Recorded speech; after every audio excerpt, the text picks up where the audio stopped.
The Madman! Welcome to part 4 and the finale to Murder at Castle Nathria.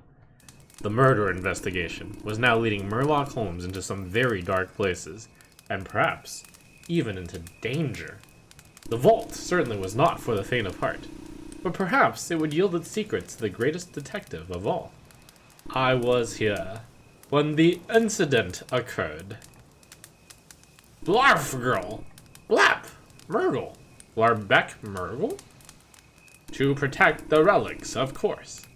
With such a rogues gallery of guests. Watch it. Someone would be sure to steal something. That would be me! I stole something, because I was definitely not killing my very good and dear friend Denapalooza. Now you're not even trying. Galagla Bach Remerg? What, this?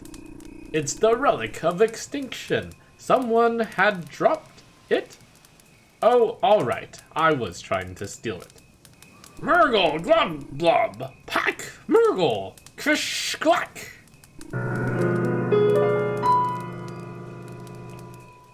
Must we all go, Mr. Holmes?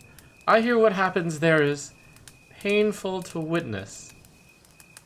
I think the soul sent there would say it is painful, period.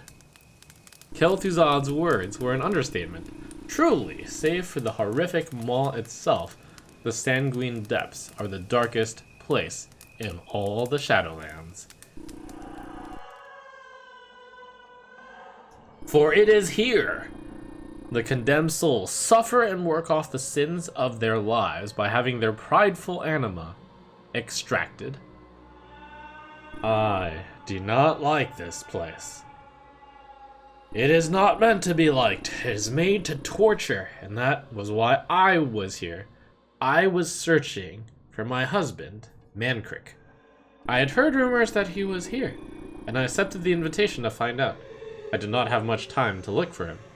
Now, I may never know. I am sad for you. Croak. Thank you both. Can we finally go now? Holmes told the group he now knew what had been done, and who had done it. They returned to the place where it all started, the dining hall.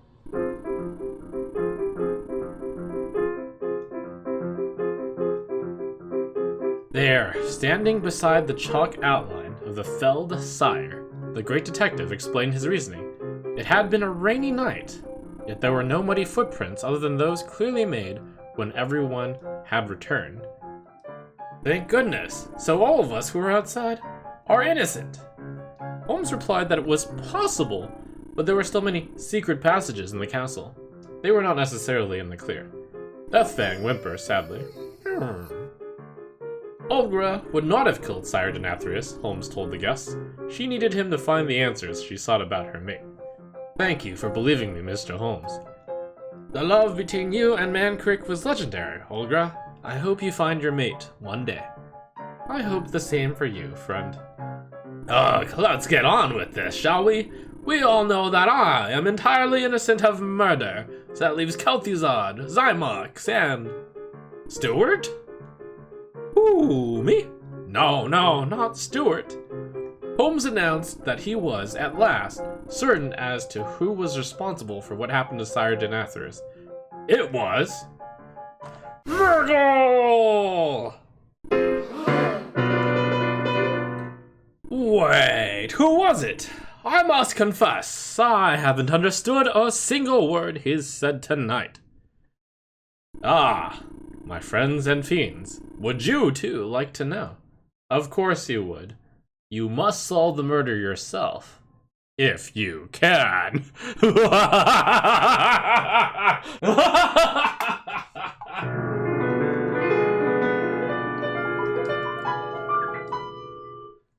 Alright, there's a lot going on in part 4 that leads me to think that I'm on the right track here. Which is good, because I felt like I've been on the right track this whole time. In part 1, I had noted that the goblet that Denathrius is toasting from is distinctly different from the goblet that lies on the ground. During part 3, I also hypothesized in part 4 there will be an artifact that Nathria is using to collect anima and it will be missing. That turned out to be true.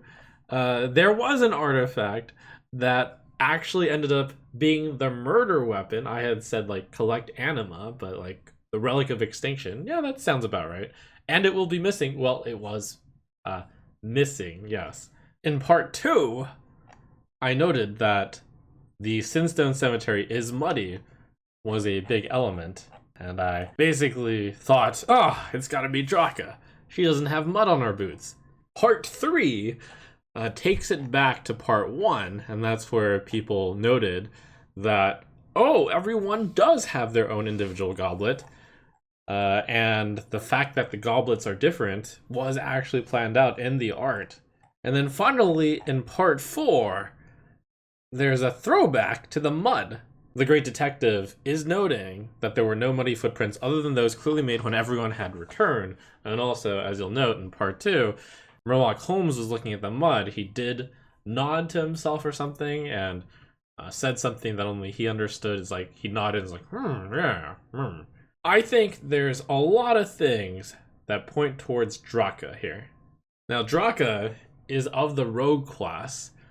Holmes directly says there were still many secret passages in the castle. They were not necessarily in the clear. And in part 3, I had actually sorted people into inside or outside. And this gives me another feeling that I'm on the right track. Outside seems to be theoretically more innocent. Also, Draka is supposedly keeping watch from the outside. That was revealed in part 2. But there were many secret passages. Do you know what class has the secret passage card? And I'm almost certain this has gotta be a nod because this is a Hearthstone game and it's a Hearthstone mystery murder. Very iconic rogue card. So you know who would use the secret passage to go from the outside to the inside? Draka, the rogue, would. Furthermore, there's evidence that Draka did not come straight from the graveyard into the castle when the scream came up, because again, we look at the cinematic, we have this quick pan which does show Draka's high heels. I think they're like a little bit silver or white, and there's not a trace of mud on them, not a single bit. So my suspicion is she gave the alibi that she was standing watch on this graveyard, but she actually snuck into the castle through a secret passage, wiped off her high heels very thoroughly because you don't want to track mud inside the castle, of course. And then, what did she do? Well, it feels a little bit weird that there would just be 2 different stories of 2 different people stealing relics. You've got Rafam stealing a tome, and do you really have Zymox just happening to also steal a relic? The relic being the relic of extinction. Well, I feel like this little part was important because it would be boring to have 2 villains just both doing the same thing. My suspicion, and coincidentally you have a little bit of a Draka here saying watch it. What is Draka afraid of? Here's my theory. Zymox was actually in the vault, but Draka also came to the vault. Why did Draka come to the vault? Because she wanted to steal the murder weapon.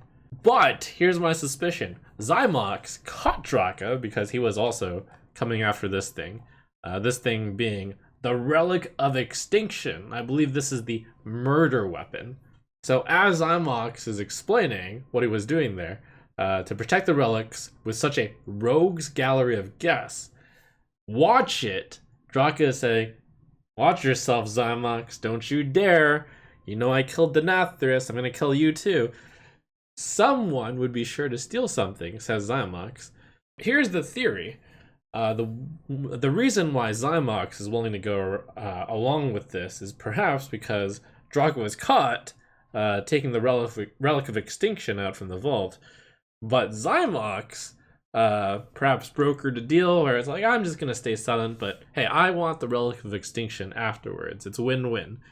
So that's my theory. Draka goes outside the castle, sneaks back in using a secret passage, goes to the vault, steals the Relic of Extinction, caught by Zymox. Draka promises the Relic of Extinction to Zymox. After using the Relic of Extinction, which looks like a means of murder, which would be very unusual, very difficult to decide, why someone died like this. Cause of death not obvious. It's made by a special relic which kills people. You'll note that Denathrius' death has that goblet next to him. So I feel like Draka, perhaps, and you'll also note the little X's on the goblet. I think that's points towards a sarcastic, playful personality, which is Draka. And you know what this goblet reminded me of? I think this is actually Stuart the Steward's goblet. It kind of looks like that owl face. This is also why Stuart the Steward did not jump in and point out the obvious distinction why this goblet, which is obviously different from the goblet that he intended to give to Nathrius, it's like the reason why Stuart didn't speak up is because this goblet is Stuart the Steward's goblet. So that may be why Draka decided to do a little bit of bamboozling here. It looks like initially that the cause of death is Denathrius drinks poison using the goblet, but there are two different reasons why this isn't the case. First of all, this isn't the goblet that Denathrius would presumably use to drink. This isn't Denathrius' goblet. This is actually Steward's. So with that, here's my pieced together timeline of events. Denathrius invites these 10 villains, or just 10 characters, to his castle. The guests disperse to various parts of the castle. Steward is hanging around the kitchen mainly. Zymox is going to the vault. Rafam is going to steal a tome in the library. Draka heads outside, but sneaks around back in the secret passage. We'll go into her later. Olgra goes into the Sanguine Depths in order to try to find Mankrik. Vosh goes into the pools to have a mud bath. Kel'Thuzad is looking for board games. Erelon is at the kennels, petting the doggos. Cecily is at the hedge maze, talking to the plants. Pelagos is at the cathedral, just praying, I suppose. But Draka, here's what Draka's doing. She's going outside. She's circling around, going through the secret passage, going to the vault. Draka grabs the Relic of Extinction from the vault, goes up to Denathrius, ambushes him, and then, uses the Relic of Extinction as the murder weapon. She's also got a plant here, the goblet, probably Stuart the Steward's goblet, as she drops this goblet while Denathrius is dead. And then, immediately after that, she goes right back down to the vault, where she is dropping off the Relic of Extinction. Zymox is aware of this, but it's at this point that Stuart the Steward goes and finds the body, and then screams out to everyone. And then that leads everyone to go back to the castle. The people from outside come in, they track in their muddy items as they go into the castle. Everyone's kind of lost in the shuffle. Zymox, notably, perhaps knows that Draka is the one that's out of place here, but doesn't speak up because he's been promised the Relic of Extinction.